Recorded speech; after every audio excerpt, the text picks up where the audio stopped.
Welcome to episode 3 of Run to the Hills, and it's great to see you again, Eddie, and we're looking forward to sharing this episode with you.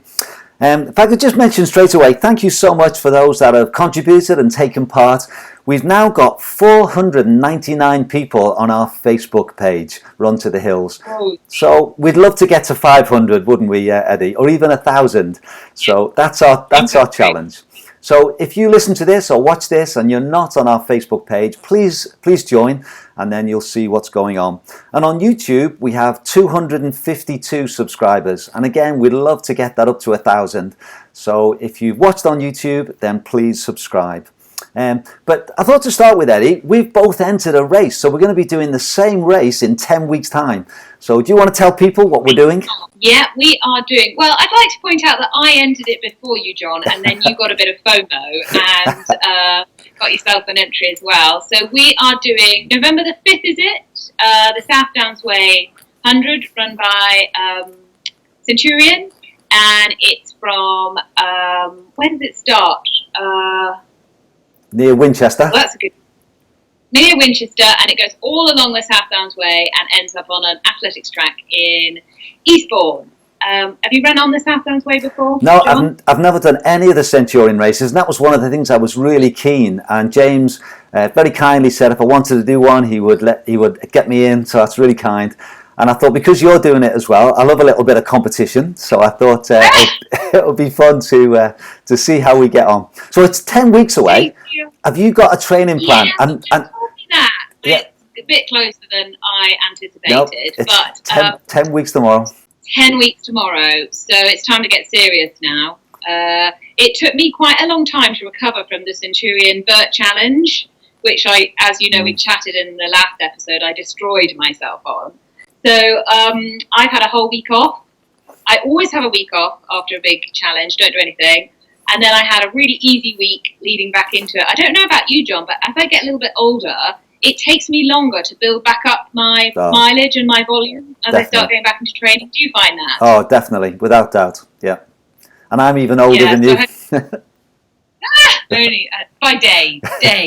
So, I've been really careful about building it back up because it would be so easy. I'm so excited about having a race and a training plan that I'm just trying to curtail the excitement and not hit a 100-mile week this week and then die for 2 weeks. So I've still got the kids at home too, and we've been away visiting family. So I've just been really slowly building back up my volume, adding in some strides, which I'm a big fan of. So just getting the legs turning over a bit, and then I've just been doing one session a week to sort of remind myself how to run a little bit quicker, because I'm going to give you a little tip about the South Downs Way. This is probably the only tip I'm going to give you, John, but it's a really runnable course. So you want to get yourself into really good running shape, because though it's hilly, you've got long ascents, but then you've also got the long descents. So you want to condition your legs, but you also want to be in, I would say, in a good marathon running shape. Because if you can keep that pace moving, you know, it's going to stand you in really good stead. So next few weeks, the kids go back to school, and I'm going to slowly build up my training, build up my long run, try to stay off doing mega vert, which is so hard where I live, and stick to a little bit more of the easier trails. But just like yesterday, I went to go out for a 2-hour run, and I thought I'll just stick to like nice, easy, runnable trails. And then I look up the mountain and I go, I can't help myself. And I took a left and ran up the mountain. But I'm giving myself a few more days of that like free organic training, I call it. And then on Monday, I'm going to start all in earnest, and I'll make sure that I'm following my plan. But I write my own plan. I don't have a coach, and I really find that I profit well from just really listening to my body. And if I don't feel like doing a session, I have no problem not doing that session, and I just move it to another day. Or if I start a session and it's not going well, I just change it. And I found in the last year that's worked so well for me, and I've made the best progress than being absolutely rigid to my plan. So What's your plan, John, to try and beat me on the South Run? Well, I must admit, I've got my sheets. I've worked out my all my sessions between now and the race. I do try and be flexible as well, and if it changes. But basically, for me, it's the big week. During the week, I'll do a Monday run off road or some sort of fartlek session probably. Wednesday early morning, I'm doing a long sort of 10-mile run up on the Braes. Thursday, I'll do more of a road run, and then the weekends a longer run, and I try and build those up. So I'm actually doing the Hardmoors 55 2 weeks before the South Downs Way. I wouldn't like to do a race so close, but because I'd entered that one, it was delayed from March, and then the South Downs Way came, so I thought I'd try it. So I will be careful on that one, and then I'm going to do at least one 30-mile run before the Hardmoors 55. So I've got a basic plan in place there, but I'm expecting more. 5 as hard as you can. As hard as you can. No. But I'm expecting more than one tip between now and the race. So yeah. Okay, so just talking of mountains, I just wanted to give an update on Donnie Campbel. He's now on day 28 of his quest to do all the Munros.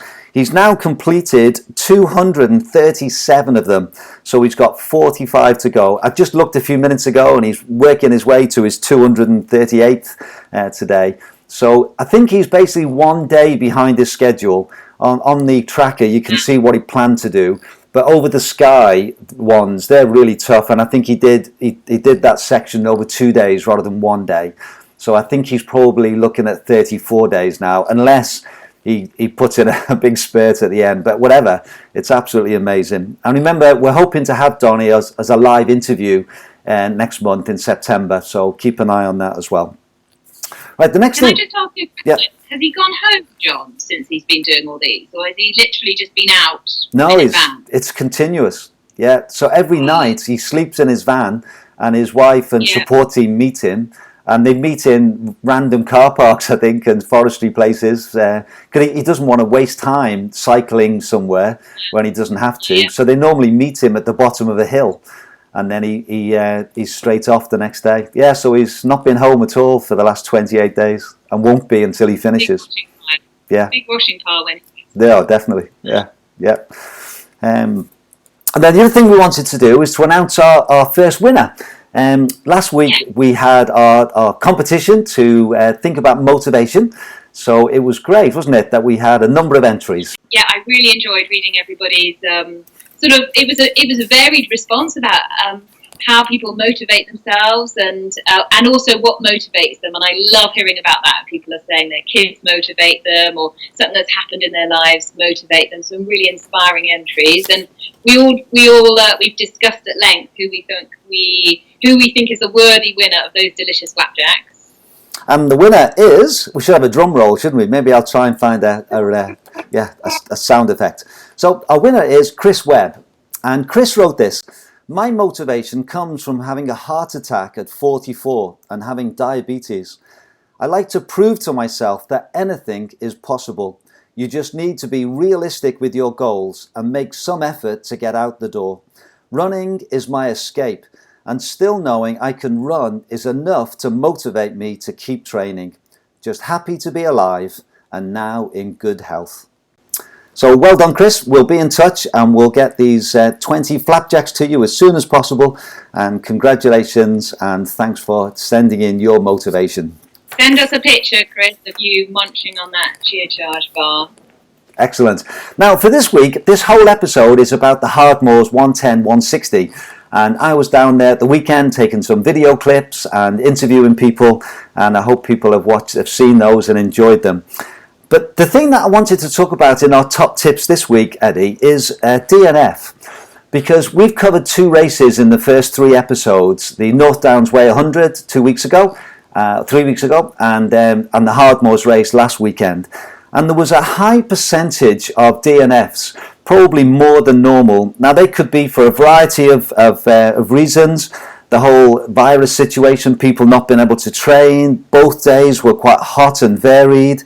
Maybe the timing of the event. These events should have been in May or April, and now we're in August. So a number of things.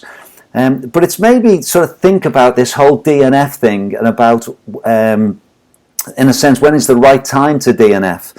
And there was this weekend I followed 5 runners, and you'll hear those in the interviews in this podcast and YouTube. And 3 of them didn't make it, had to DNF for different reasons. And hopefully, as people listen to this episode and watch it, they'll see some of the reasons why and what happened to those runners. But one of them, Kim Campbel, she had very much a philosophy, is that a mindset that nothing's going to stop her unless injury. And that's what happened for her, and also the others as well. They had stomach issues and being timed out and various things. So that sort of came on. And I think for me, I've had one DNF in the West Highland Way a few years ago, and it was because I went in with an injury, and I really probably shouldn't have started. But that was for me, that's always been my philosophy. I'm just going to keep going until someone tells me I can't, or I'm injured. But I must admit, I've seen a number of races, I've been in races where I think people have dropped out, not through injury, but just because mentally they just weren't at it, or whatever reason, and they decided to stop. But I think it's quite an interesting topic, isn't it, in ultra running. And a good friend of mine, Andy Cole, is a very experienced runner. He said to me once that if you've not got a DNF against your name, it's because you've never challenged yourself into a race. And I quite like that idea. He said if you never want to have a DNF, just do races that you know you can finish. So I was interested in what your thoughts were, Eddie. Have you had a DNF? What's been your experience, both as a runner and as a coach? Well, as a runner and a coach, I guess, I've learned a lot from both my DNFs and from clients' DNFs. And I'll just give you, I don't struggle with the mental side of running a long way and the fortitude needed. I struggle a lot more with the fact that the 2 major DNFs I've had have been from massive injuries, because I've pushed myself to breaking, and one ended up with a broken foot, a stress fracture on the Southlands Way, and the other one I ended up a week in hospital, unable to walk because I damaged my back so badly. And I don't think that's anything to be proud of. And in fact, I'm ashamed slightly that I pushed myself to the point that I needed medical support and assistance. And I wish that I'd listened to myself earlier on in the race and stopped earlier to not get in that position. But I did. And I think as long as you learn from that, so in my history, nearly always I've had these injuries from a biomechanical weakness, from having 3 kids really close together, and then believing that I was invincible and I could get back into running and do all these things again without the need to do any other forms of training or strength training. And so I've gone into these races and fallen apart slightly when the going has got tough. And so I've really had a look back then after those DNFs and totally revamped the way that I train. We talked a bit earlier about how I train much more organically now, and I really listen to my body. And if I'm tired, I don't push it. If I'm feeling a bit of a weakness, I really concentrate. Probably 25% of my training is now strength and conditioning. And I need that as not only I get older, but also postnatally, having had the kids. And that's what those DNFs taught me, that I'm not invincible. I need to listen to my body. So though it's that race and I didn't finish that race, it's changed me into a better runner. So though I was obviously deeply upset at the time, I went back, I looked at what went wrong, I looked at my training, I looked at how I handled myself during the race, and I definitely believe that I'm 100% better runner and a better overall athlete from that happening to me. And so, but it's not just an injury, I think, with a DNF. If mentally, we see it all the time, especially in the hundreds, people get to halfway or 70 miles and they stop. And nearly always they have a reason to start off with, oh, my ankle, or my stomach went. And then as they sort of think about it, they go, I think I could have continued, but I just didn't have it in my head and I didn't have the strength. And I think it takes a brave person to be able to admit to that. But I think as well, then, the most important thing that they can do is work out where they need to build that strength. Do they need to look at their training plan and go, I didn't suffer enough in training? And I think a lot of the DNS we've seen now as races have come back is that people have forgotten, just like childbirth, you forget it, how painful it is and how much pain you can endure, and how when that fatigue starts in an ultra, it's you remember, you go, oh no, yeah, I remember how bad my legs feel, but it just carries on. It doesn't get any worse. But I think we've all sort of not been able to put ourselves into that pain cave during lockdown, and so I think it's shocked quite a lot of people when they got back to races, that they're like, oh yeah, I'm not quite ready for that, because it does take mental preparation as well as physical preparation. So my big thing about DNS is that it happens to everybody. Like your mate said, it makes us a better runner. We've done a challenge. The bravest thing is putting yourself on the start line, and it didn't work out, but hey, the sun will rise the next day, and let's just learn from what happened and try and make ourselves a better athlete for the next time. Yeah. When have you DNF, John? Well, it's interesting that I was just thinking about a story in 2008. Ian Beattie, I hope you won't mind saying this, it was the race director for the West Highland Way. He DNF'd at Roedennen after 20 miles of a 95-mile race. And I spoke to him afterwards, and he regretted it big time. He had some stomach issues, and he just heart wasn't in it, and he stopped. And he said to me, for the next year, it played on his mind, because he knew that he shouldn't have stopped. And then a year later, I did the Hardmoors 110 for the first time. And I got to 100 miles at Scarborough. I got lost. It was the second time they'd done the race. There was only 19 in it. It wasn't marked at all. We had to get out. Anyway, I was about to DNF, and Ian rang me because he knew I was following my progress.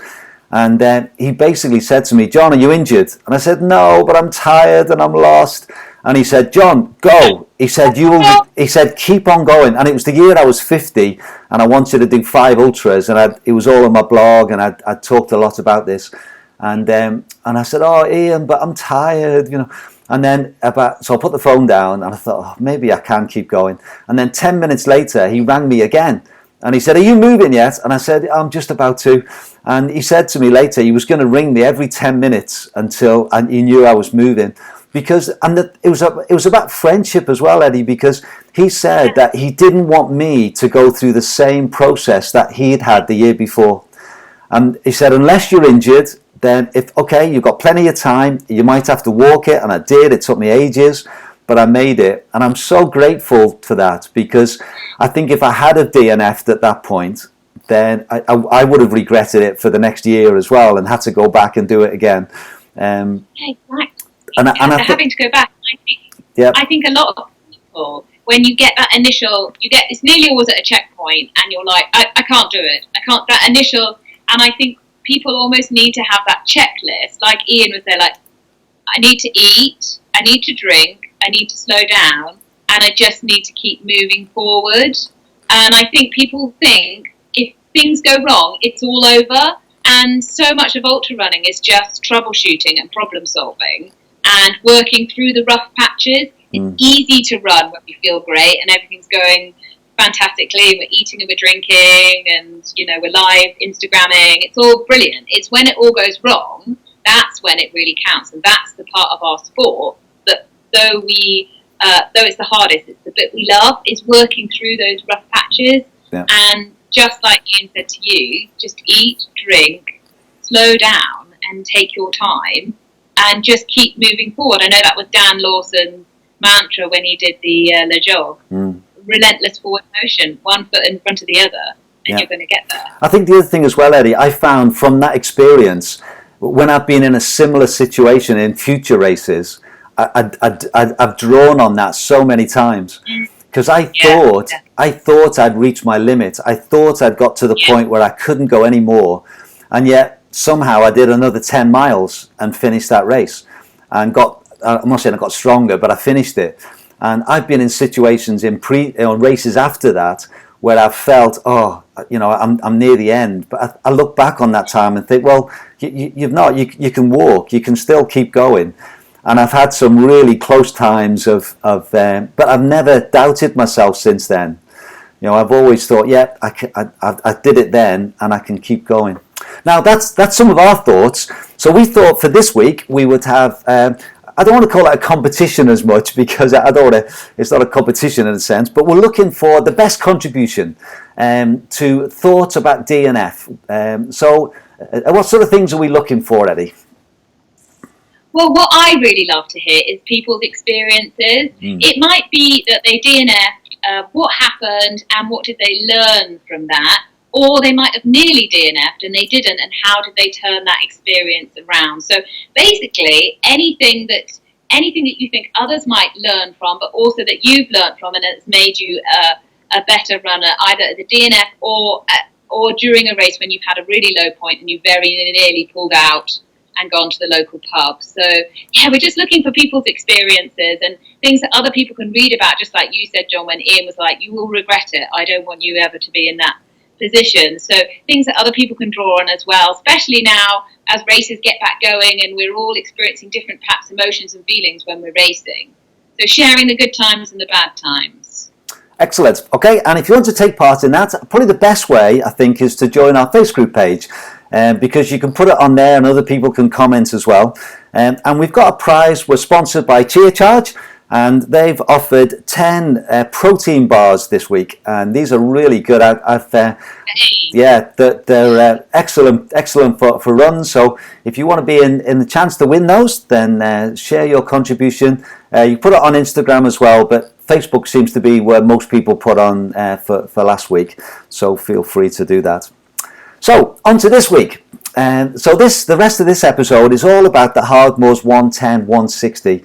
Now this is a race you've not done yet, Eddie, and we'd love to have you up. I've done pretty well most of the Hardmoors races. I've not done the marathon ones or the 200, but I've done the 55, the 60, the 80, the 110, the 160, and I'm working towards my 1,000 miles. They have a 1,000 mile club, and once you've done 1,000 miles, you get your own number and everything. And I think I'm up to about 845 miles, so I've got about another 150 to go to get my own number. But I'm working towards that. But it was great this weekend, and it was fun being down there in a different way, taking film, interviewing people.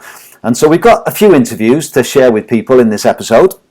And the first one is with Race Director Jon Steele. I did speak to John before the race, which I put out on YouTube, but this interview has not been seen by anyone yet. And to be fair to John, it was 7 o'clock on Sunday morning. He'd been up all through the night and probably the night before as well.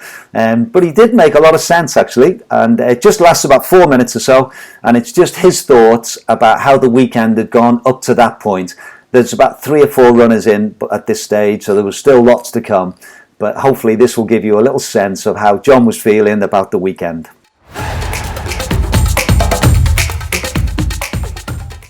So far, so good. Yeah, very, very good. Everything seems to have gone quite smoothly. It's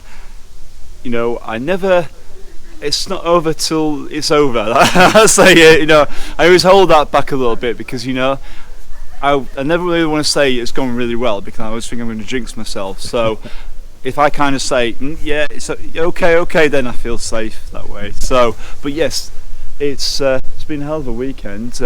Different weather, fronts coming in, and it's a gorgeous morning this morning. So it'll revitalise anybody that's out on the trail at the moment. Yeah. Definitely. Yeah.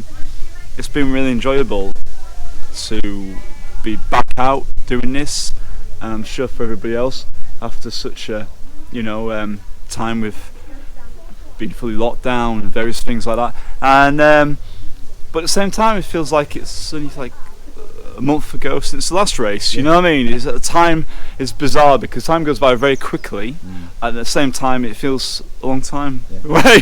So yeah. I think as well, John. Obviously, I've been around all weekend. And yes. There's loads that are a typical Hardmoors race. Yes. There's sort of the friendship and everything else, yes. And the sort of support.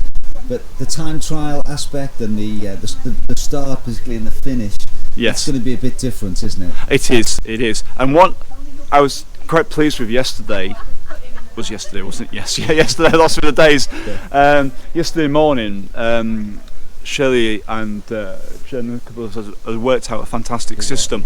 It worked really well. Yeah. And what it was, even though it was a mass start, you got these small group starts, there was still the odd sort of like socially distant spectator and support people kicking around, and it was like it was a more cosy kind of start, you know, people setting off for 6, waiting to go, all excited, and then the next 6, it seemed to work really well, you know, and I think Filey Brig was a great place for that to happen.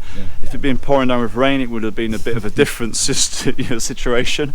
The finish here seems to have gone, you know, we haven't had that many in obviously, but throughout the course of the night, thinking if it was going to be really, really bad weather and sort of sat around here outside isn't going to be great, but it's gone. It's good. It's good. So the Weather's idea been is kind to people you. finish. Yes. They'll get the medal. They'll get Yes. the goodie bag. Exactly. And then they'll basically leave with that.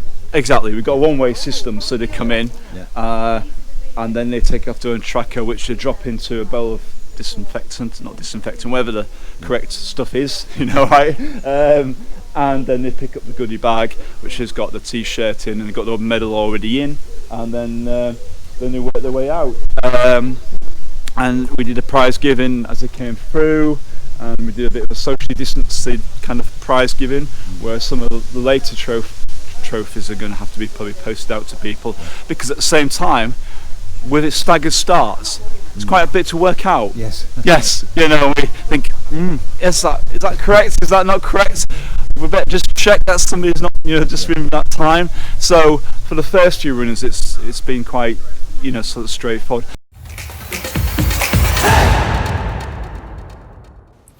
So I hope you enjoyed that from John. It was great to see him, and him and Shirley do a great job putting on the Hardmoors races, and it was so good for the community, for people to be out running again.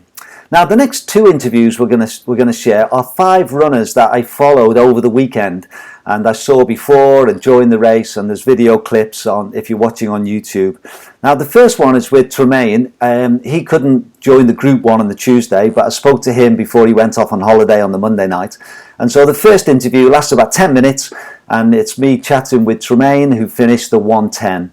And then straight after that, we tried a group interview. So we had 4 runners. We had Paul Nelson and Kim Cavill, who did the 160, and we had Lee Kemp and Nicole Brown, who did the 110. And I had the 4 of them together, and we had a little chat between us about their races and how they found it. And I hope you enjoyed this one. And I would love to get a little bit of feedback on how you found listening to that group interview. Is that something you'd like for us to do more of, or would you prefer that we just interview one by one? So anyway, the next 50 minutes or so is my interview with Tremaine, and then my interview with the 4 guys as a group interview.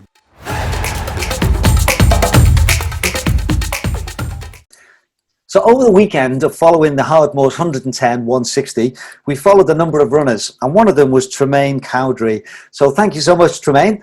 And first of all, just how are you feeling? This is Monday night, so you've only finished just over a day and a half ago. So how are the legs? Yeah, hi John. The legs aren't too bad, holding up all right. Been eating and drinking plenty, making up for race day.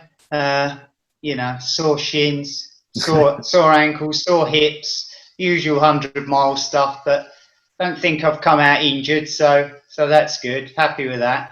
Well done. General tiredness. Yeah. But, Well, pretty good, really. Yeah, I saw you before the start of Filey Brig, and you look quite positive then, and looking forward to it. We saw you after about 40 miles just before Runswick Bay, and you were moving well. And then we saw you just with about 12 miles, 10, 11 miles to go, just as Sutton Bank. So you finished in 26 hours, 6 minutes and 53 seconds. So congratulations. I've just got a couple of questions. Thank you. The first one is maybe just your general impressions. I know this is the first Hardmoors race you've done. So what were the general impressions of the weekend, of the course, and how did it go? It went very well. I went in, it's been a funny old year. Training hasn't quite been what it should have been. So I just sort of a bit winging it, really. But went in, thought maybe I could get between 24 and 28, 24 on a really good day. So 26 is about justified. I think I got where I wanted. The course, fantastic course, really is a course of two halves. I was expecting some pretty grotty weather, but that never materialised. We had some showers, which got me a bit cold, but all in all, yeah, it's a great event. John and Shirley done really well with the COVID situation. You know, social distancing was adhered to. It was all good. Yeah, I thoroughly enjoyed it. Funnily enough, after you saw me at 40 miles, I had, you know, a really bad spell just then with my stomach. So, you know, I got that out of the way. Carried on through to Saltburn, had my change for the night, a bit of a turnaround, and then it's just starting a totally different race from there onwards. The contrast from the coast to that was just like night and day, literally. But really enjoyed it. Yeah. That sense, Tremaine, of it was almost like a time trial, because all the runners set off between 8 o'clock and 9 o'clock in groups of 6 every 3 minutes. So you had a little group that you started with, and there was people ahead and people behind. So how did you find that, in the sense of obviously different to a mass start where everyone, and you know exactly where you are in the field, in a sense? Yeah, well, I went in strictly not racing. You know, I didn't want to get too overly competitive, which I always do anyway. Although I'm only mid-pack, you know, you can't help yourself. So I just thought, you know, I'm going to race the clock. I'm going to ignore all that, really. I'll just go in. If I start at the right pace, I should be able to carry it through and run the race I want to run. All the best races I've done, I seem to start a bit slower, which, although my crew didn't agree, I thought I started at quite a decent pace without going too fast. But he soon gave me an ear bashing at the first checkpoint. But I thought I handled it well. Yeah. But yeah, you get in mini races, but because I'm not at the pointy end, it didn't really affect me. Yeah. And did you run with people, or did you spend most of the time on your own? I generally don't from the start. I make a point, because you get a bit carried away and you can end up, you know, running somebody else's race, which is just the wrong thing to do. So I generally run on my own to start with, and then if after 20 miles or so you just sort of partner up for a few miles, it's good to chat, kill a bit of time while you're still feeling all right. And then in the night, you know, no one wants to run with me because I'm just super grumpy. Yeah. It was a lovely Sunday morning, wasn't it? The sun was out, and I think when you get through the night and it starts to become light, it does lift your spirits, doesn't it? Certainly did for me. Some days I struggle, some evenings I struggle with the sleep deprivation, and it really caught me this time. All right. You know, up over the Three Sisters, I couldn't descend how I wanted to because I just wasn't sure-footed enough. You know, kept dozing off, fell in the heather a few times, and it was just too much of a risk to go herring down the hill. So there was quite a bit of walking through that section. Obviously, the finish was a little different, and I have put a video on of Shirley just sort of walked me through how the finish went. So that was a little bit different, wasn't it? We couldn't have a prize giving and everyone gathered together. But again, I think there was a real sense of achievement, wasn't there, in finishing a race like that? And you got your medal and you got your chance to be congratulated. Yeah, it's just nice to be part of something again. You know, we've all gone through the summer running alone, doing virtual challenges on our own, you know, and you're just going door to door basically. So to be back in a group, you know, and just to have the few people who are hanging about at the finish, you know, just to have them there, and my crew, Scott, who've done a fantastic job, you know, it's lovely. Yeah. Lovely to have him there, and a couple of friends that I bumped into on the road on the way up, you know. Yeah, it was great. It was a good finish. Plus I ended well. I ran the last section well, so I was pleased with that. Good. Well, congratulations. And then I just wanted to know, Tremaine, whether you, as you look back on the weekend, were there any big lessons that you feel, or small lessons that you felt you learned from the event this time? On a personal level, I suppose I got my nutrition wrong again. I had a plan of what I was going to eat, what I was going to drink, and then it got a little bit hot early, and I drunk so much fluid at the checkpoints. When I met my crew, I drank loads of fluid. At one point, I drank about 2 litres because I was just so thirsty, but it was just too much in one go. Then I had stomach issues for 10 miles. So, that's another lesson learned. I've got to just work out, you've got to drink to the conditions, drink to thirst, not overdo it like that. And as, that was one thing I didn't really get right. And I should sleep better in the week previous. The sleep deprivation is a real thing. It sometimes stops me entering races that go into 2 nights because I'll be asleep on my feet all the time. So to get more sleep during the week, not necessarily the night before, but the lead up, get a few good hours, a few good nights sleep would have paid dividends at the weekend. Yeah. But all in all, I can't complain. Yeah. I enjoyed it. It was fun. Yeah. Well, I think you must have got most things right. You were bang on what you were hoping to do. So I say you must have got more right than you got wrong. And I've got a big interest in national trails, and to run a national trail, the whole length of it done in one go, that's a real bonus too. Yeah. It's funny because I was out and about, doing some filming, and I met a couple and they were saying, well, they're doing it in one go. I'd like to do this in 10 days, and they were amazed that people were doing it as a oneer. So, Tremaine, have you got any other races this year, or was this the main one for this second half of the year? Lakes in a Day is my next event, middle of October, and I've got my name down for a couple of hundreds later this year. I'll choose one maybe. I'll see how I recover. I just wanted to do this.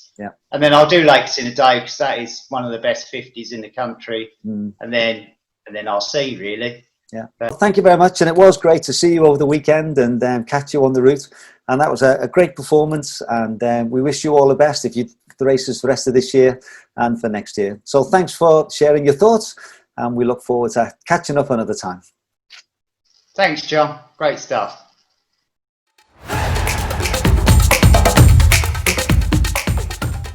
The main part of our podcast this evening, we've got not one runner, but we've got 4 runners. And we thought this might be an interesting way of doing it, is to get 4 runners that are followed over the weekend for the Hardmoors 110, 160, and to get your stories. And hopefully we can get a little bit of chat between us as well on how things went. So thank you very much for all 4 of you for being with us tonight. And we're just going to introduce each one. And I've just asked them if they can just share how they feel now. The race is 2 days finished. It's now Tuesday evening. So just how are they feeling in recovering wise? So we'll start with Kim. Kim Campbel started the 160 and sadly had to stop at Osmotherly Square, which we'll find out about. But Kim, thanks for joining us. And how are you feeling a couple of days later? Mentally, I'm feeling good. Physically, not so much, which I guess we'll get into. Yeah, I did see a video that your husband very kindly put on Facebook. Where you shared it. Everyone you put it on? I shared it. I think it's important for people to see what can happen. Yeah, when things go wrong. So basically, you were shuffling on your bottom up the stairs. Yeah. I've got a crutch now. So. You got your crutch as well. Okay, so we'll find out a little bit more about what happened in your race. And then Paul Nelson, you won the Hardmoors 160 in a time of 35 hours, 43 minutes and 8 seconds. So how are you feeling a couple of days later? I'm feeling pretty good, to be fair. I'm still getting my head around it. It was I did better than I thought I would do. But yeah, I'm walking well. I walked the dogs yesterday and I'm hoping to be jogging again by the end of the week. Wow, impressive. And then Lee and Nicole, you both did the 110. So we'll start with Nicole. I think you stopped at Skinning Grove, which we'll find out a little bit more as we go through the next few minutes. But again, how are you feeling? I know you had some stomach issues during the race, didn't you? So how are you feeling? Again, mentally, I feel really positive. I feel like I made a good decision at the right point. I did feel really nauseous even through yesterday, and today I've only still been picking at food. So mentally I feel good. Physically I don't feel too bad, but I feel happy that I made the right decision. Okay, thank you very much. And last but not least, Lee Kemp. Again, you started the 110, and I think you got up to Saltburn. Is that right? Yeah, and I called it a day. In hindsight, I maybe should have called it a day a bit earlier on, but the hip just seized up. I went into the race with a bit of an injury.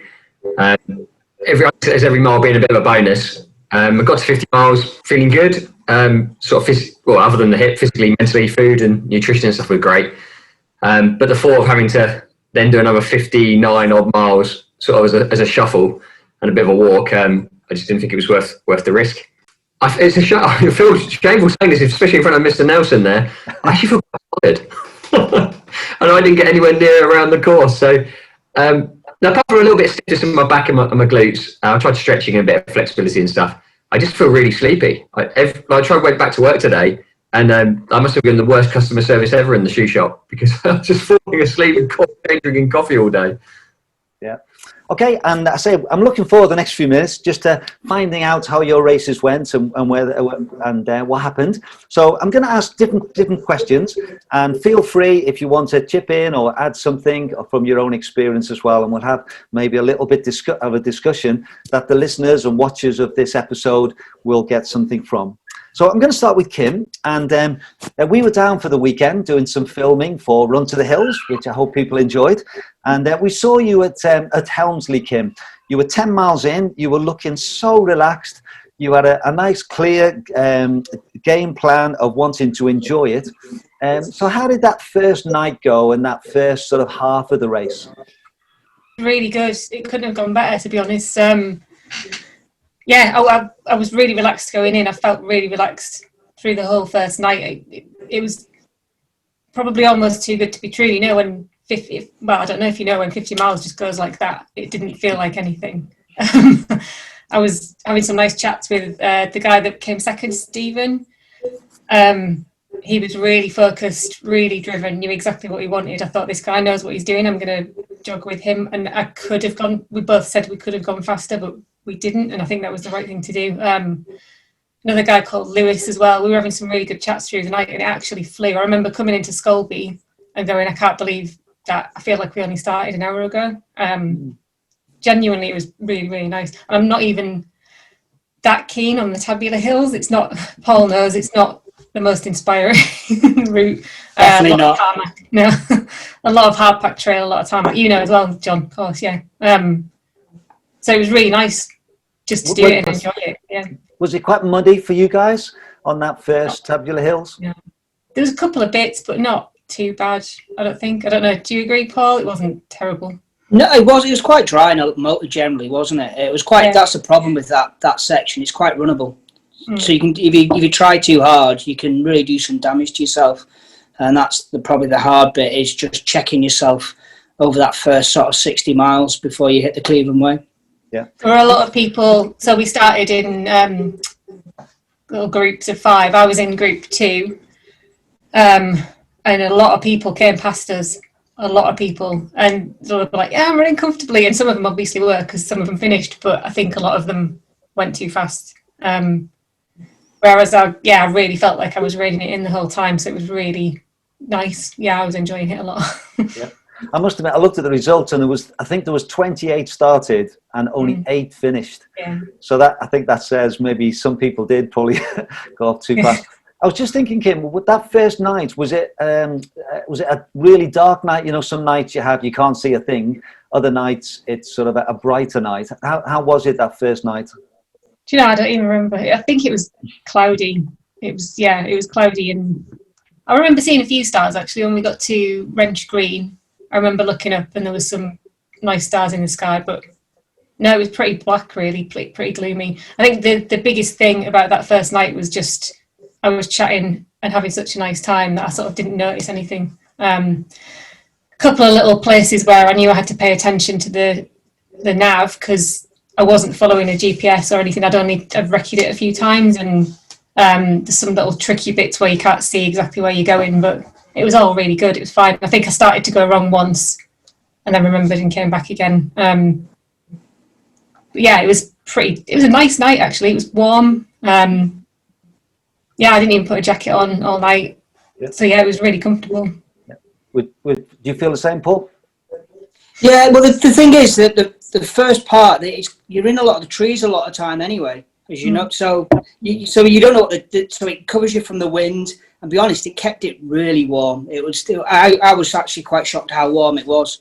I had to really up my fluid intake because of how warm it was. It was it's a bit of a surprise. I was expecting to have a bit more wind just to take the heat away a little bit. So I I found it quite hard with how hot it was. But you needed a head torch on because you're in tree cover. Other than around the whole of Hawken, a lot of it is massively undercover. Yeah. Now, Paul, if we just ask you, I was by the time we got down from Scotland and joined the race, we'd missed you in Helmsley. You were already through, but we saw you at Fatmore. So that was after 20 miles, I'm guessing, roundabout. Thereabouts, yeah. Yeah, thereabouts. And then there was a guy just in front of you. I think it was Michael. And then there was Christopher just behind you, and you were in second place. And I just walked through with you or ran through with you as you sort of went through the checkpoint and asked how things were and whether you'd been with anyone. And you said, no, I'm on my own. I'm a miserable git. I like to be on my own. So just tell us about that. What was it like at the front of the race there? There was 3 of you that were quite close together. So did you feel you were racing them, or did you have a strategy of looking after yourself? On these races, and especially on the first night, I have I have a basic plan. I always have a basic plan.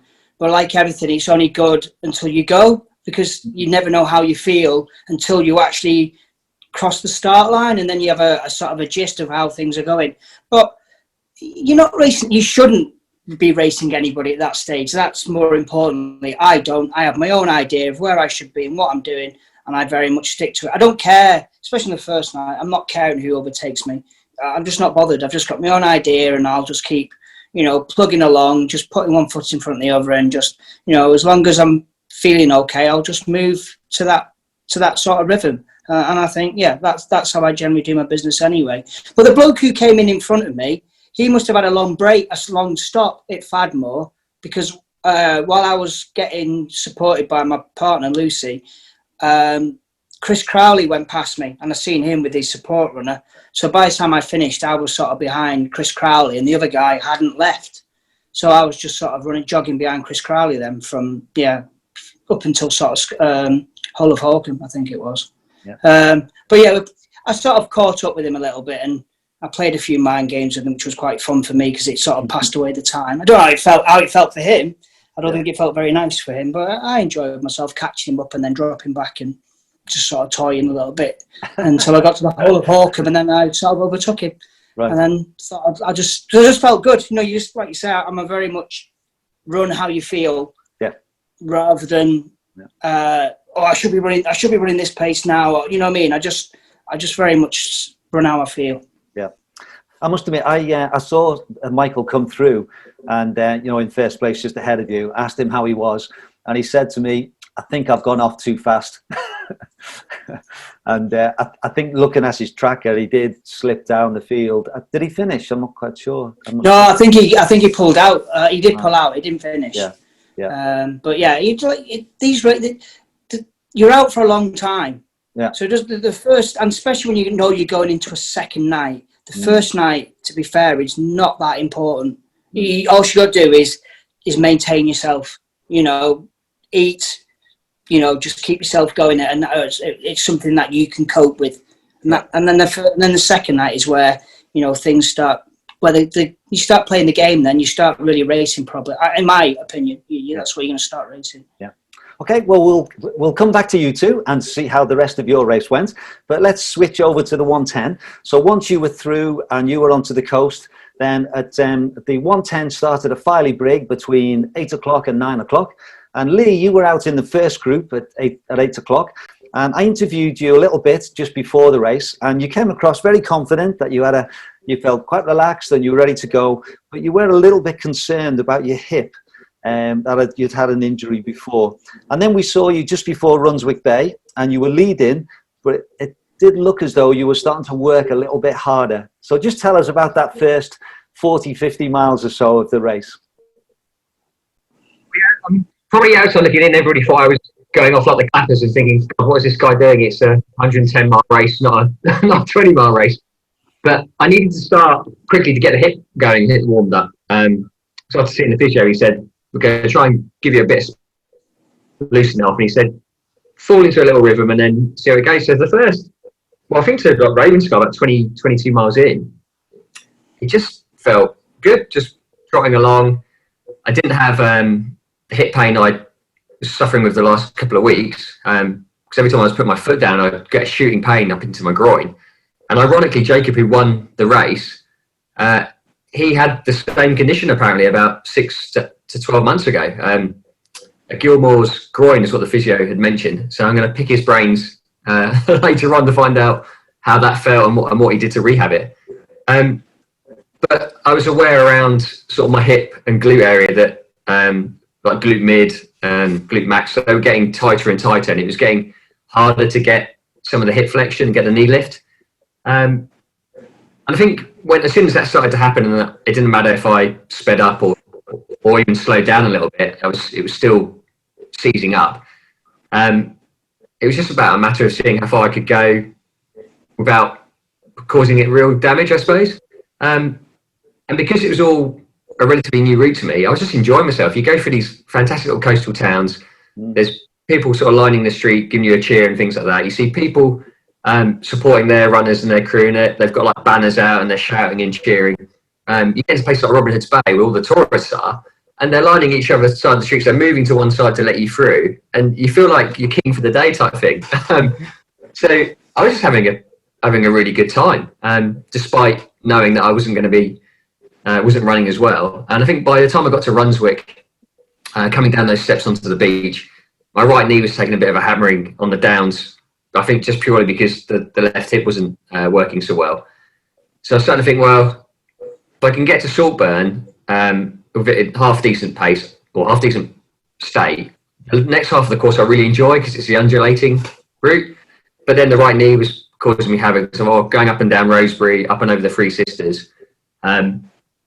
Do I risk it? So I just basically got to Skinning Grove, was shuffling along, saw a couple of friends who were supporting their own runners, and they were like, "Oh God, are you thinking about carrying on?" I went, "Oh, I've got 3.5 miles to go to get to Saltburn. That's 50 miles done." I mean, I suppose it was probably a bit anal, really, getting a whole number. But I thought if I get to 50, I'll call it a day there. And then I got back in time before the shop closed and could put an hour in before Shirley locked up. So I think she was more than happy. Yeah. Okay. Well, yeah. Thanks for sharing that. And Nicole, you were in the final group. So Lee was in the front, the first group. You were in the final group. And again, I interviewed you just before the start, and I thought you seemed excited and ready, and things had come together. But just tell us a little bit about what it was like starting right at the back and knowing that all these runners were ahead of you. So just give us a feel of what it was like from the back of the pack. It's completely normal for me. It just felt standard. I thought, when I read the question, I thought it's a really interesting question, because I think for people who are normally not at the back, it must feel really daunting, and there's a different pressure for those of us at the back. So I'd got my whole race mapped out around the cut-offs and the cut-off times, and until you've experienced running a race from that point of view, where the cut-offs are an additional pressure, and they're a big pressure, I can't really explain the emotional energy that you can expend over that.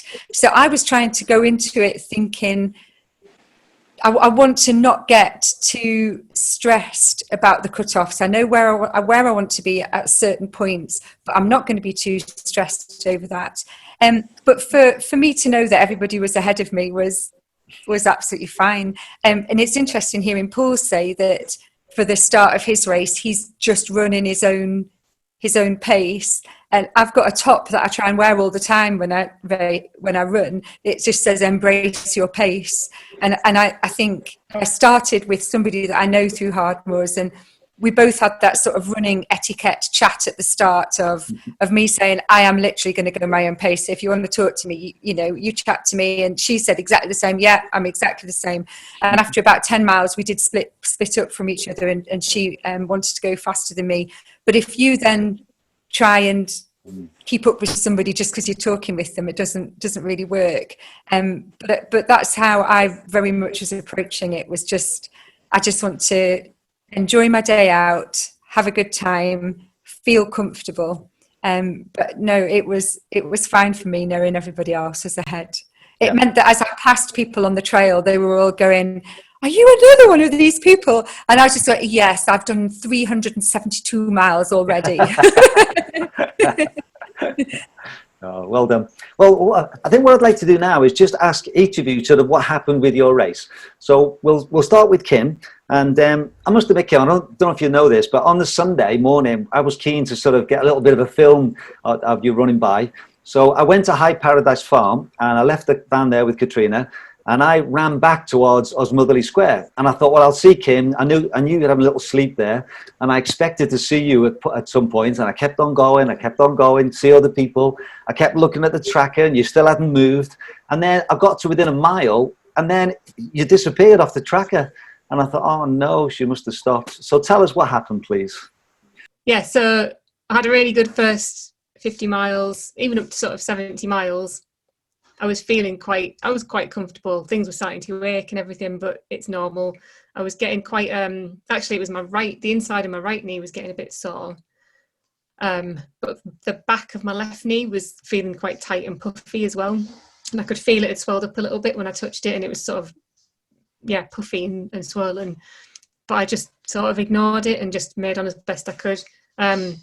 So when I got to around mile 90 at Runswick Bay, I picked my poles up because I thought they would help me with the steep ups and downs and the uneven steps. I'm not very confident going down things like that. I'm fine going up, but I'm just a little bit nervous. I'm a bit nervous of steps in general, but when they're uneven and they're potentially slippy, I find it quite hard. So I got my poles, but I was having to kind of lower myself down with my poles and put one foot down first, then let the other one meet it. And it was very, very laborious. At no point did I think, oh my God, what's happening? I'm going to need to stop. At no point. I just thought I'll carry on like this. It's fine. I'll just be slow. I didn't realise how much I was slowing down. So, something loud in the background, sorry. So yeah, by the time, I think Jason had gone during the day, planning to come back later on that afternoon, I had some other people supporting me. He came back a little bit early, which I wasn't expecting. I just thought he'd got bored at home and couldn't sleep and came back again. Turns out he'd seen how much I was slowing down on the tracker and decided to come and see if there was anything wrong or anything he could do. And there really wasn't, to boost. So from, I got to Saltburn at 100 miles and I was really looking forward to having someone join me because I've been on my own the whole time. So I had a support runner, Simon, and he was great. I thought it might buoy me up to make me move a bit faster, and I tried a couple of times to get a little jog on, but I just couldn't do it. My left leg was really tight. My left calf by this point felt really solid. I've never had calf problems before, but it was really, really tight. I didn't realise it was swollen at the time because, again, I was just trying to get on with it. But it felt like it was going to pop. Every time I tried a little jog, it just felt like it would explode. But again, no thought of stopping at all. I just thought, this is hard. It's the furthest I've gone. The furthest I'd ever been the longest I've been on my feet before was 25 and a half hours. And I just thought, it's going to feel rubbish, isn't it? At some point, it's bound to. But mentally, I was fine. Again, I was just loving being out. I think other people touched on it a little bit. The atmosphere was awesome. It was so nice to be out at a Hardmoors race again, having an adventure, seeing everyone. I saw Lee before he stopped. He stopped and walked with me for a bit. Never saw Paul, obviously. But yeah, you just see everyone. It's so nice to be out, and I was really enjoying it. So the further along I got, the less I was trying to run because it just felt terrible. And I just thought, it's fine, I'll walk it out. Got my poles. I'm a fast walker. Second night, fine. Again, I was getting a bit sleepy. Had a few sort of hallucinations, but not anything again that freaked me out. Nothing that felt terrible. I was just enjoying it. I went through a bit of a low patch because I was going so slow. It was from, I did slow down a lot from Gribdale to Clay Bank, but from Clay Bank to Square Corner was really slow. I looked at my splits the other day just out of curiosity, and I was 7 hours doing 12 miles, which I wasn't expecting to do even over those hills. But again, at the time, I didn't at any point think I need to stop, there's something wrong. It was just like, I'm slow. So over those hills, going at the pace I was going, being so cautious, it took forever. I was getting quite cold as well. The guy that was running with me, Russ, was awesome. We were chatting all night. I saw Claire Howard on Rosebery, who won the race, which was amazing. I saw Lee Williams. I just kept seeing all these people. It was fantastic. I got to Osmotherley, and Georgina, who was due to do the last 20 miles with me, came out to meet us. So we were all having a nice chat and everything. It was fine. I'd put some waterproof trousers on earlier on because I was cold. So I hadn't seen my leg for quite a while. Went into the motorhome, and because I was having hallucinations and I was getting a bit sort of woozy, I thought I'll have a little sleep. Had a little sleep, maybe 20 minutes, I think. And then Jason came in and said to me, right, the cut-off at the end is, 7 o'clock tonight? And I looked at him and I was like, why do I need to know when the cut-off is? And he said, because you're not going to make it if you keep going at this pace. You're going to be 10 hours. And I freaked out a bit. So I was like, right, okay. And I got my, thought, better get going. I got my waterproof trousers off and I looked at my leg and it was massive. It was the size of my thigh. It was rock solid, absolutely rock hard. And it had a little red patch on it. So I sort of looked at Jason and I said, I don't think I should go on. This looks really bad. I've always said nothing's going to stop me apart from an injury, and that was the case. If I would have continued, even if I was moving that slowly, I would have continued, but this was really serious. Georgina is a nurse, so she came in and had a look at it, and she again, in the nicest way, told me that I needed to get to hospital straight away, pretty much, that it looked like a deep vein thrombosis potentially, which you definitely shouldn't mess with. So yeah, I handed my tracker in. I didn't think twice, to be honest. I didn't want to, when it's that serious, there was no sense in even trying to get up. And the subsequent afternoon, yesterday and today, it feels terrible. I can't walk properly on it. I can't put it down. So I was absolutely right in what I did. And it's a shame, but it'll be there another year. I know now that I can do 140 miles pretty much. I know that I can be on my feet for 40 hours for 2 nights and be okay. Everything else went really well. So I'll just do the same again, but work out what this is first and make sure that doesn't happen again. Yeah. Well, Thanks for sharing that, Kim. Obviously, it's, as I said, I could see that you'd stopped, and I heard 1 or 2 things, but I think we do have to make sensible decisions, don't we? And it sounds though there wasn't a decision to make. I think you had to stop, didn't you, and get it sorted. And hopefully you'll clear soon and you'll be back out running soon. Okay, Paul, for your race, we saw you at Claybank and on the Saturday night. So you'd run 128 miles by then. You had 32 miles to go.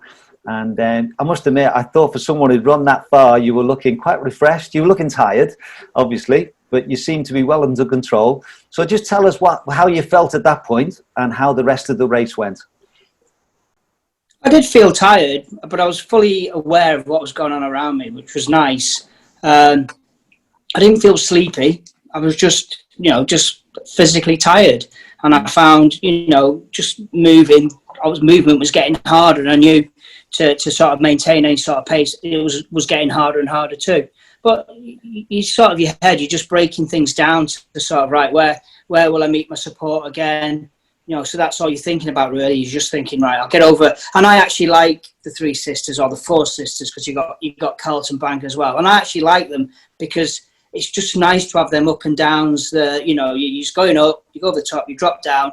The only thing I found is in my memory, it's because I was tired, and it's one of them strange things when you start really tiring.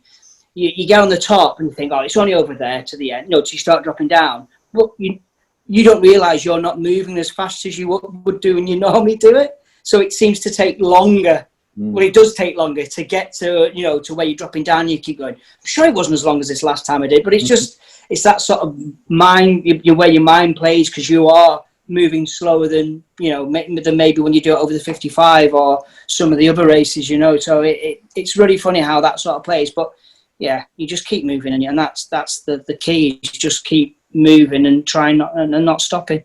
If you can jog, you jog. If you can't, then you're walking, aren't you? And that's what you do. Yep. But yeah, I just kept moving on and just aiming for the next checkpoints. Yeah, and you were well ahead, weren't you? There was no worry that you were going to get caught, I assume. No, there wasn't, and I knew. Like, I know me and Jacob are quite good friends, and I knew how on form Jacob was. So I was just I was waiting for the inevitable, and it was annoying because I wanted to run more. But I was trying to run, and my legs just, and near the end, well, I mean, I'll get back to it, but sort of near the end, so he overtook us before we got to High Paradise Farm, which I was expecting anyway. In fact, the fact that we got to High Paradise Farm before he overtook me was a bit of a shock, because I wasn't expecting that. I thought more, Osmovely, square corner, he would sort of, he'd sort of get us. But then, so we just kept moving along, and then we dropped down to White Horse and come back up. And then as we were coming back along, we bumped into the second place 110 player, which I think was Sam Dunwell. And I said to Jerry then, right, come on, mate, he's not catching us. And he sort of gave me a bit of impetus, so I really tried to push. And I remember I was pushing and looking at my mind, and when I stood up to about even 60, 70 miles in, I was still maintaining sort of 10-minute mile pace, quite, not happily, but, around 10 to 11-minute miles. And I'm going, and then even trying as hard as I couldn't get anywhere below 13-minute miles. So every sort of point out where you turn left or you turn right, just seemed to take forever to get there. Just dragged. And is no matter how hard I tried to, I thought I've run loads here. Surely I should be. I'd look and it'd be like 13:20, 13:20 for that mile. But yeah, luckily enough, it just shows you that loop around White Horse, how far that is, that we managed to maintain enough pace that the second place runner at the 110 didn't catch us, which was which was nice to do. Yeah. Well, obviously that was a separate race, but I think it added a little bit of extra motivation, didn't it? To even though you were well ahead of the second place in the 160, just having someone else that was chasing you was probably a good thing. Of course it is, and that's the thing. But what you have to, on these sort of really long races, you have to grasp at anything that will motivate you to put one foot in front of the other. And I think a lot of people forget that. And it could be the slightest thing. It could be, I don't know, I've seen, I don't know, but it could be the slightest thing, but you need to grab hold of that. If that makes you put one foot in front of the other until you get to that point, you just really need to hold on to it and not let anything, sneak in. As you well know in these long races, there's highs and lows. You can't get away from them. They're going to happen. You just embrace them and then find something that gets you out the low. Yeah. Well, I'm sure everyone in this little Zoom chat is very wants to send their congratulations. It was a tremendous performance, and we're all impressed, aren't we, guys? Yeah. Amazing. Absolutely amazing. Absolutely amazing. Yeah. So well done. Okay. Right. So let's find out what happened to Lee and Nicole, though. Then we've heard from Lee just where you got to and having to drop out. So maybe Lee, you can tell us about, as you look back on the weekend, are there things that you feel you learned? Are there things that you maybe would do differently as you go? I think, hindsight's obviously a wonderful thing. When I knew the race was going to go ahead, I probably was a bit too eager to enter, I'd say, with the time I had available to get fit. So looking back at it now, I'm quite pleased with how my condition was, but it was, well, as you can see, it was more suited for a 50 miler to 100k rather than a long race. And in terms of how I ran, I actually got to Saltburn a little bit ahead of the original schedule I was sort of working to. So, I was sort of pleased with how it panned out, other than obviously seizing up and the hip grinding to a halt. But then looking ahead further, maybe to a little bit to the end of the year, I might actually go and try and run it on my own, and run the Cleveland Way, or come back again next year and into the event, and give myself more time to get a bit more robust. Because I had at the beginning of lockdown, unfortunately, the hip and back issue kicked in. And of course, with lockdown, you can't see physios, couldn't see sports masseurs and things. It took a long time to ease off. And then I had roughly about 12 weeks to prepare for 110. And they're such long events anyway. And I think so much can go right and go wrong on the day. I think physically, and also some of the wrecking and also mentally, really, to have a bit more time to prepare and get out and do those big days would really help, I think, for next time around. Yeah. Okay. Well, we wish you all the best, and we look forward to following your progress when you do it on your own. Maybe you go for the fastest known time. I don't know. Yeah, seems to be the thing now, doesn't it? It does. Yeah. Yeah. And the same with you, Nicole. As you, maybe you can tell us sort of what happened with your decision to stop, and just what you feel you've learned from the weekend. Well, I've kind of got spreadsheets galore about where I needed to get to, and I'm really jealous of your 13-minute miles, Paul. I'm so jealous. That would be my fastest split ever. So I'd got it mapped out down to kind of 3-4 mile sections right the way up the coast, knowing where I was going to. I'd got a brilliant up and downy bit, what you call it, ascent and descent bit from Carl Shields that was really helpful, so that I could see where the really big drops and ups were. Because living in Sheffield, that is the really hard thing to train for. I can go up big hills, but what's really hard to train for is the sharp descents and the sharp ascents. Unless you're actually at the coast, I just there's very little to mimic that. So I'd got all of that mapped out. Literally the climb out of Staithes. I'd met Stephen, my husband, at Runswick Bay. He joined with me. I was making time exactly as I wanted to. I was feeling good. I started to feel sick, and I've had real problem with nausea in races before. And I just thought, do you know what? I could probably grind out 60 miles, 70 miles, but I can't. I felt like I had nothing in the tank. And I think that did relate as well to training in lockdown. I found that I'm able to get out and keep ticking over and keep running. That's very different to training.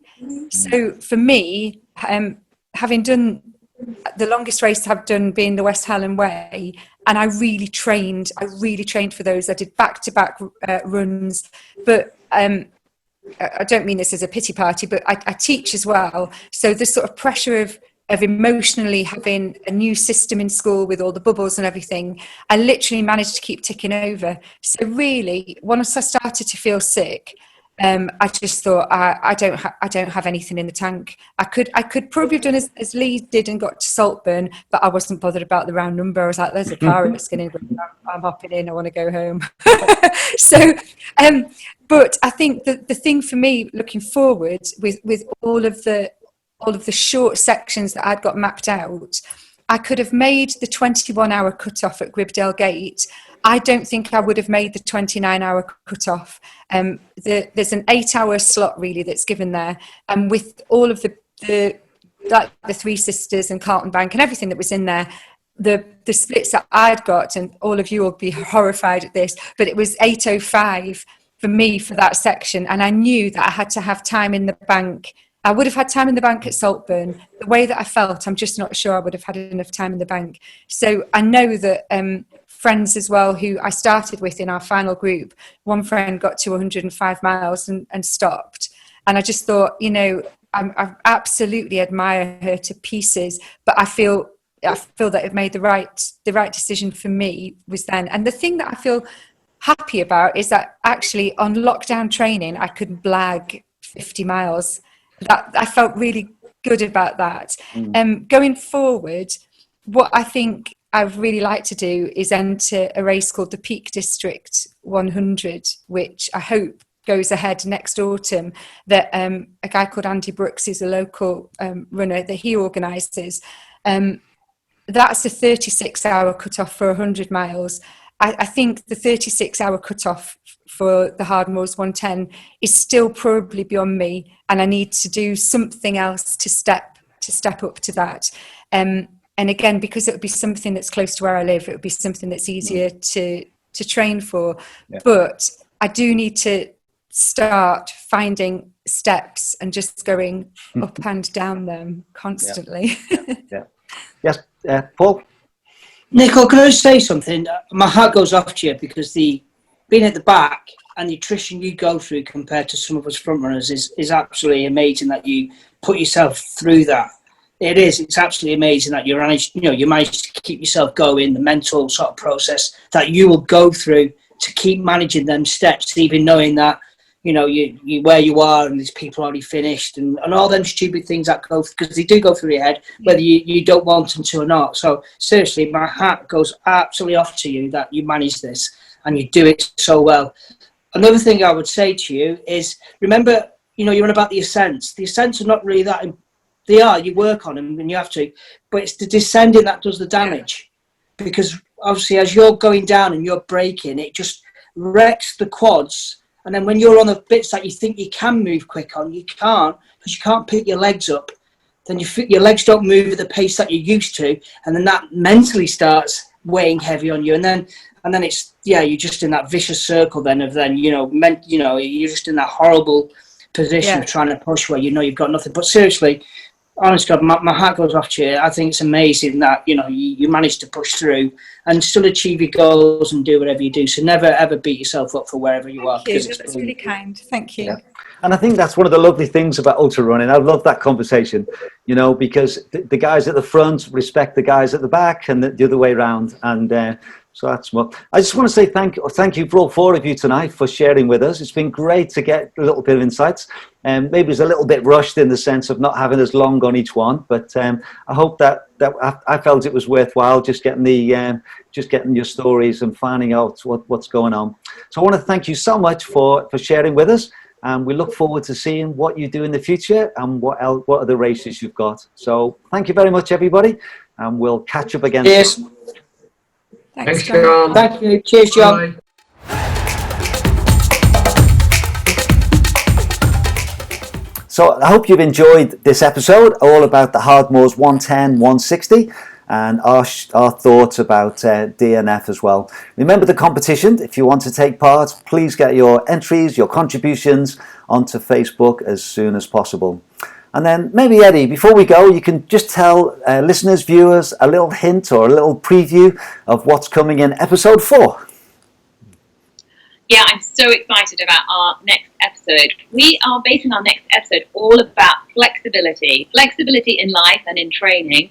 And I'm having a chat next week with the legendary Kat Simpson, who's a GB 24-hour runner. She's also the ladies Grand Union Canal record holder, and she's been working on a COVID ward for the last few months, and now she's just moved into ICU. And so I'm really looking forward to chatting to her all about how she's juggled training. Her big race, the GB 24-hour European Championships, got cancelled, so how she's coped with the sort of disappointment with that, but also with working some really long hours and in quite stressful situations. So really looking forward to getting her insight into this year and her plans for the future. Okay, so please join us next week for episode 4 with Kat Simpson. It'll be interesting I'm looking forward to that. I've not met her before. We're going to do the interview together, so it'll be really interesting for me to get to know her as well, and we hope that's another good episode. So have a great week. I hope you don't train too hard. You need to make sure that you... Yeah, I was going to say, John, take a rest week. Take a rest week. Yeah. Well, to be honest, Eddie, I reckon for the first time since the Dragons back last year, I feel as though I'm running again. It's taken me over, I reckon, a year and a half to feel as though I'm, and it's just the last week or two, I just feel as though I've turned a bit of a corner and I'm just running a little bit strong. I'm not super fast, but I just feel as though I'm running a bit stronger. So I feel a bit more optimistic. You keep hold of that, but as I said, just take it easy, a couple of 5Ks will be fine. Right, okay, well, see you next week, and thanks for listening, thanks for watching, bye.